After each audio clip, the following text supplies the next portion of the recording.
Okay,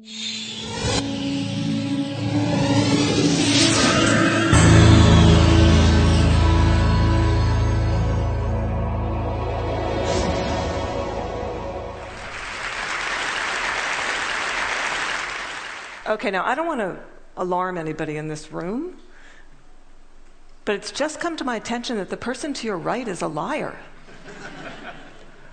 Also, the person to your left is a liar. Also, the person sitting in your very seats is a liar. We're all liars. What I'm going to do today is I'm going to show you what the research says about why we're all liars, how you can become a lie spotter, and why you might want to go the extra mile and go from lie spotting to truth seeking, and ultimately to trust building. Now, speaking of trust, ever since I wrote this book, Lie Spotting, no one wants to meet me in person anymore. No.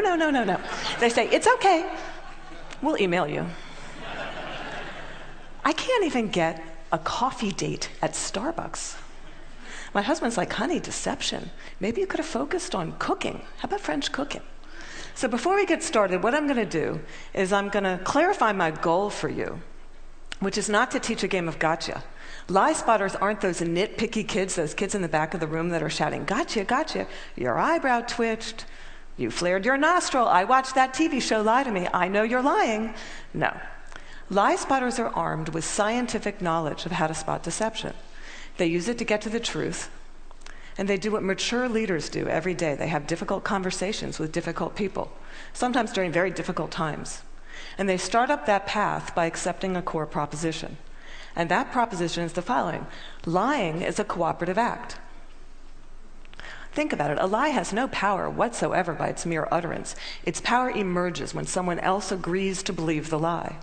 So I know it may sound like tough love, but look, if at some point you got lied to, it's because you agreed to get lied to. Truth number one about lying. Lying's a cooperative act. Now, not all lies are harmful. Sometimes we're willing participants in deception for the sake of social dignity, maybe to keep a secret that should be kept secret. We say, nice song. Honey, you don't look fat in that, no. Or we say, favorite of the digerati. You know, I just fished that email out of my spam folder. I'm so sorry. But there are times when we are unwilling participants in deception, and that can have dramatic costs for us. Last year saw $997 billion in corporate fraud alone in the United States. That's an eyelash under $1 trillion. That's 7% of revenues. Deception can cost billions. Think Enron, Madoff, the mortgage crisis, or in the case of double agents and traitors like Robert Hansen or Aldrich Ames, lies can betray our country. They can compromise our security. They can undermine democracy. They can cause the deaths of those that defend us. Deception is actually serious business. This con man, Henry Oberlander, he was such an effective con man, British authorities say he could have undermined the entire banking system of the Western world. And you can't find this guy on Google. You can't find him anywhere. He was interviewed once, and he said the following. He said, look, I've got one rule. And this was Henry's rule. He said, look, everyone is willing to give you something. They're ready to give you something for whatever it is they're hungry for. And that's the crux of it. If you don't want to be deceived, you have to know, what is it that you're hungry for? And we all kind of hate to admit it. You know, we kind of wish we were better husbands, better wives, smarter, more powerful, taller, richer. The list goes on. Lying is an attempt to bridge that gap, to connect our wishes and our fantasies about who we wish we were, how we wish we could be, with what we're really like. And boy, are we willing to fill in those gaps in our lives with lies. On a given day, studies show that you may be lied to anywhere from 10 to 200 times. Now, granted, many of those are white lies. But in another study, it showed that strangers lied 3 times within the first 10 minutes of meeting each other. Now, when we first hear this data, we recoil. We can't believe how prevalent lying is. We're essentially against lying. But if you look more closely, the plot actually thickens. We lie more to strangers than we lie to coworkers. Extroverts lie more than introverts. Men lie 8 times more about themselves than they do other people. Women lie more to protect other people. If you're in an average married couple, you're going to lie to your spouse in 1 out of every 10 interactions. Now, you may think that's bad. If you're unmarried, that number drops to 3. Lying's complex. It's woven into the fabric of our daily and our business lives. We're deeply ambivalent about the truth. We parse it out on an as-needed basis, sometimes for very, very good reasons, and other times just because we don't understand the gaps in our lives. That's truth number 2 about lying. We're against lying, but we're covertly for it in ways that our society has sanctioned for centuries and centuries and centuries. It's as old as breathing. It's part of our culture. It's part of our history. Think Dante, Shakespeare, the Bible, news of the world. Lying has evolutionary value to us as a species. Researchers have long known that the more intelligent the species, the larger the neocortex, the more likely it is to be deceptive. Now, you might remember Coco. Does anybody here remember Coco the gorilla, who was taught sign language? Coco was taught to communicate via sign language. Here's Coco with her kitten. It's her cute little fluffy pet kitten. Coco once blamed her pet kitten for ripping a sink out of the wall. We're hardwired to become leaders of the pack. It starts really, really early. How early? Well, babies will fake a cry, pause, wait to see who's coming, and then go right back to crying. 1-year-olds learn concealment. 2-year-olds bluff. 5-year-olds lie outright. They manipulate via flattery. 9-year-olds, masters of the cover-up. By the time you enter college, you're going to lie to your mom in 1 out of every 5 interactions. By the time we enter this work world, and we're breadwinners, we enter a world that is just cluttered with spam, fake digital friends, partisan media, ingenious identity thieves, world-class Ponzi schemers, a deception epidemic. In short, what one author calls a post-truth society. It's been very confusing for a long time now. What do? Well, there's steps we can take to navigate our way through the morass. Trained lie spotters get to the truth 90% of the time. The rest of us, we're only 54% accurate. Why is it so easy to learn? Well, they're good liars and they're bad liars. They're no real original liars. We all make the same mistakes. We all use the same techniques. So what I'm going to do is I'm going to show you 2 patterns of deception, and then we're going to look at the hot spots and see if we can find them ourselves. We're going to start with speech. I want you to listen to me. I'm going to say this again. I did not have sexual relations with that woman, Miss Lewinsky. I never told anybody to lie, not a single time, never. These allegations are false, and I need to go back to work for the American people. Thank you. Okay, what were the telltale signs? Well, first we heard what's known as a non-contracted denial. Studies show that people who are overdetermined in their denial will resort to formal rather than informal language. We also heard distancing language, that woman. We know that liars will unconsciously distance themselves from their subject using language as their tool. Now, if Bill Clinton had said, well, to tell you the truth, or Richard Nixon's favorite, in all candor, he would have been a dead giveaway for any lie spotter that knows that qualifying language, as it's called, qualifying language like that, further discredits the subject. Now, if he had repeated the question in its entirety, or if he had peppered his account with a little too much detail, and we're all really glad he didn't do that, he would have further discredited himself. Freud had it right. Freud said, look, there's much more to it than speech. No mortal can keep a secret. If his lips are silent, he chatters with his fingertips, and we all do it. No matter how powerful you are, we all chatter with our fingertips. I'm going to show you Dominique Strauss-Kahn with Obama, who's chattering with his fingertips. Now, this brings us to our next pattern, which is body language. With body language, here's what you got to do. You really got to just throw your assumptions out the door. Let the science temper your knowledge a little bit. Because we think liars fidget all the time. Well, guess what? They're known to freeze their upper bodies when they're lying. We think liars won't look in the eyes. Well, guess what? They look you in the eyes a little too much just to compensate for that myth. We think warmth and smiles convey honesty, sincerity, but a trained lie spotter can spot a fake smile a mile away. Can you all spot the fake smile here? You can consciously contract the muscles in your cheeks.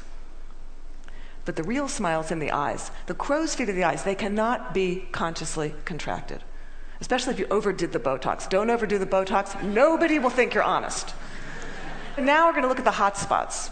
Can you tell what's happening in a conversation? Can you start to find the hot spots to see the discrepancies between someone's words and someone's actions? Now, I know it seems really obvious, but when you're having a conversation with someone that you suspect of deception, attitude is by far the most overlooked but telling of indicators. An honest person is going to be cooperative. They're going to show they're on your side. They're going to be enthusiastic. They're going to be willing and helpful in getting you to the truth. They're going to be willing to brainstorm, name suspects, provide details. They're going to say, hey, maybe it was those guys in payroll that forged those checks. They're going to be infuriated if they sense they're wrongly accused throughout the entire course of the interview, not just in flashes. They'll be infuriated throughout the entire course of the interview. And if you ask someone honest, what should happen to whoever did forge those checks? An honest person is much more likely to recommend strict rather than lenient punishment. Now, let's say you're having that exact same conversation with someone deceptive. That person may be withdrawn, look down, lower their voice, pause, be kind of herky-jerky. Ask a deceptive person to tell their story. They're going to pepper it with way too much detail in all kinds of irrelevant places. And then they're going to tell their story in strict chronological order. And what a trained interrogator does is they come in, and in very subtle ways, over the course of several hours, they will ask that person to tell their story backwards. And then they'll watch them squirm and track which questions produce the highest volume of deceptive tells. Why do they do that? Well, we all do the same thing. We rehearse our words, but we rarely rehearse our gestures. We say yes, we shake our heads no. We tell very convincing stories, we slightly shrug our shoulders. We commit terrible crimes, and we smile at the delight in getting away with it. Now, that smile is known in the trade as duping delight, and we're going to see that in several videos moving forward, but we're going to start, for those of you that don't know him, this is presidential candidate John Edwards, who shocked America by fathering a child out of wedlock. We're going to see him talk about getting a paternity test. See now if you can spot him saying yes while shaking his head no, slightly shrugging his shoulders, lots of I'd be happy to participate in one. I know that it's not possible that this child could be mine because of the timing of events, so I know it's not possible. Happy to take a paternity test and would love to see it happen. Are you going to do that soon? Is there somebody that you can't? I'm only one side. I'm only one side of the test, but I'm happy to participate in one. Okay, those head shakes are much easier to spot once you know to look for them. Now, there are going to be times when someone makes one expression while masking another that just kind of leaks through in a flash. Murderers are known to leak sadness. Your new joint venture partner might shake your hand, celebrate, go out to dinner with you, and then leak an expression of anger. And we're not all going to become facial expression experts overnight here, but there's one I can teach you that's very dangerous and that's easy to learn, and that's the expression of contempt. Now, with anger, you've got two people on an even playing field. It's still somewhat of a healthy relationship, but when anger turns to contempt, you've been dismissed. It's associated with moral superiority, and for that reason, it's very, very hard to recover from. Here's what it looks like. It's marked by one lip corner pulled up and in. It's the only asymmetrical expression, and in the presence of contempt, whether or not deception follows, and it doesn't always follow, look the other way, go the other direction, reconsider the deal, say, no, thank you, I'm not coming up for just one more nightcap, thank you. Science has surfaced many, many more indicators. We know, for example, liars will shift their blink rate, point their feet towards an exit. They will take barrier objects and put them between themselves and the person that's interviewing them. They'll alter their vocal tone, often making their vocal tone much lower. Now, here's the deal. These behaviors are just behaviors. They're not proof of deception. They're red flags. We're human beings. We make deceptive, flailing gestures all over the place all day long. They don't mean anything in and of themselves. But when you see clusters of them, that's your signal. Look, listen, probe, ask some hard questions, get out of that very comfortable mode of knowing, walk into curiosity mode, ask more questions. Have a little dignity. Treat the person you're talking to with rapport. Don't try to be like those folks on Law and Order and those other TV shows that pummel their subjects into submission. Don't be too aggressive. It doesn't work. Now, we've talked a little bit about how to talk to someone who's lying and how to spot a lie. And as I promised, we're now going to look at what the truth looks like. And I'm going to show you two videos. Two mothers, one is lying, one is telling the truth. And these were surfaced by researcher David Matsumoto in California. And I think they're an excellent example of what the truth looks like. This mother, Diane Downs, shot her kids at close range, drove them to the hospital while they bled all over the car, claimed a scraggy-haired stranger did it. And you'll see when you see the video, she can't even pretend to be an agonizing mother. What you want to look for here is an incredible discrepancy between horrific events that she describes and her very, very cool demeanor. And if you look closely, you'll see duping delight throughout this video. But at night, when I close my eyes, I can see Christy reaching her hand out to me while I'm driving, and the blood just keep coming out of her mouth. And that, maybe it'll fade too with time, but I don't think so. That haunts me the most.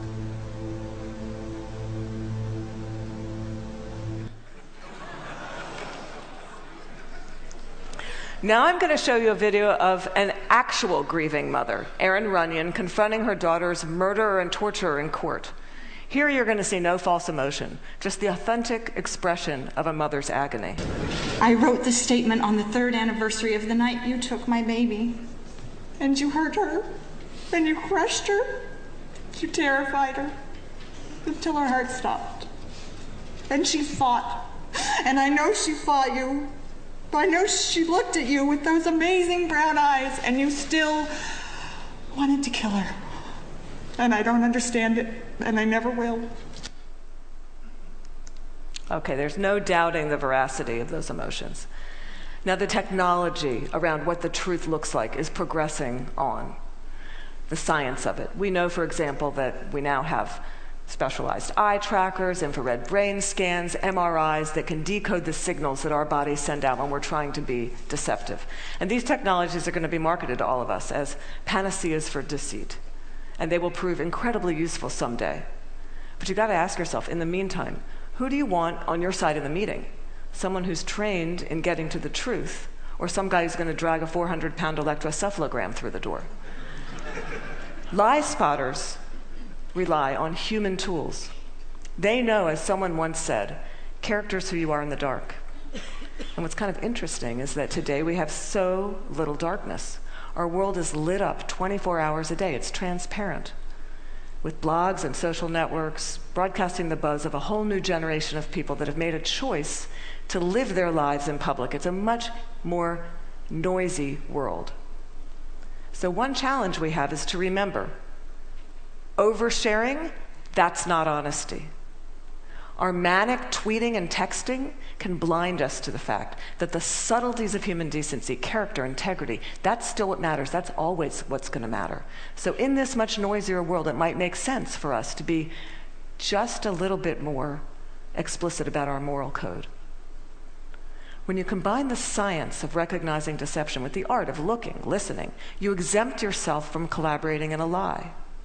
You start up that path of being just a little bit more explicit because you signal to everyone around you. You say, hey, my world, our world, it's going to be an honest one. My world is going to be one where truth is strengthened and falsehood is recognized and marginalized. And when you do that, the ground around you starts to shift just a little bit. And that's the truth. Thank you.